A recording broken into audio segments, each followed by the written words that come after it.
all love a bargain, that buzz you get when you know you're getting a good deal. And even though most of us now spend on average £1,300 a year on our fuel bill, we stay with the same supplier year after year after year, missing out on saving cash. There's a real reluctance to shop around and switch.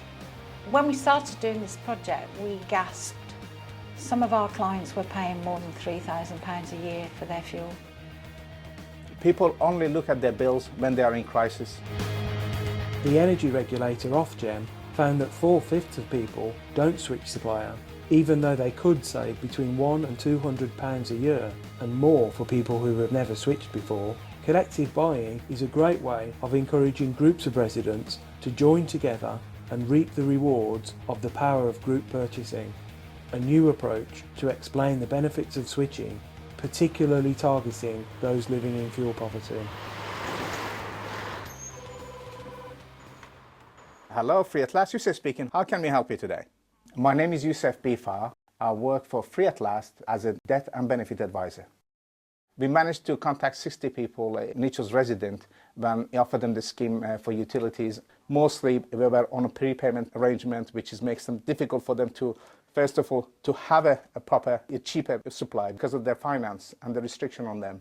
And very few people took up the offer because of the financial restriction they have and the way the system sometimes didn't make allowances. For example, requested email most of the time, which I have to use my own email. Thanks, come on in there. Please have a sit down. Some of them, they could not even change because of the debt they had to move from one company to another, which that was another restriction for them. And the other one is they were happy. Some of them were happy they were doing, especially the senior residents, which they were doing it for so many years. They don't want to disturb the arrangement. Some of them want to go, every week they go out and go and pay it because that's the only way they can get out of their house.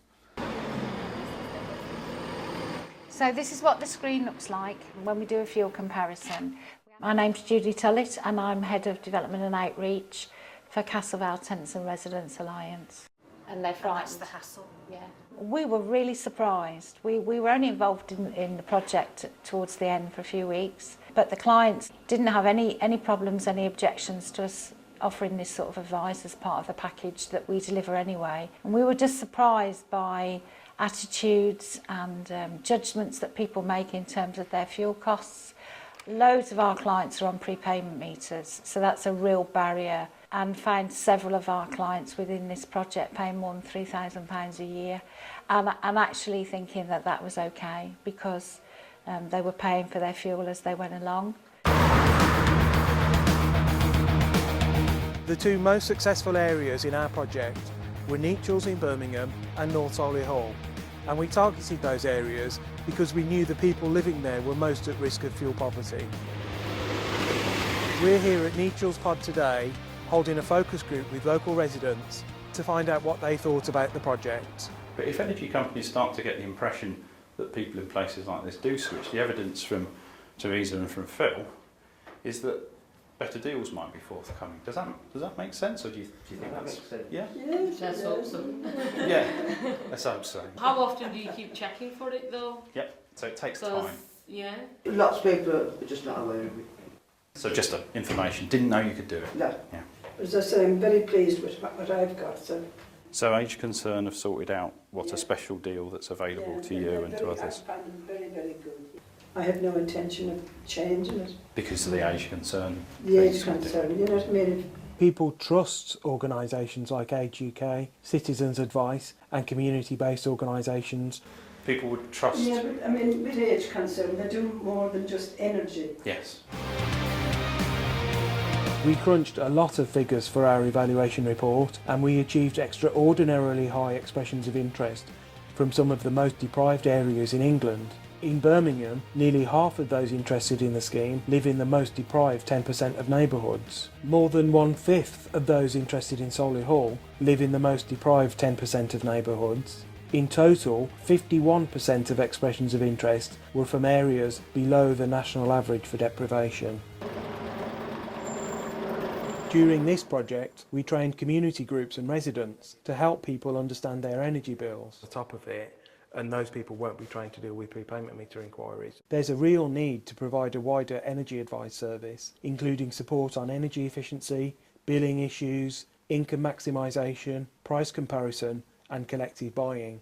We need to be telling people how they can affect a more efficient fuel consumption.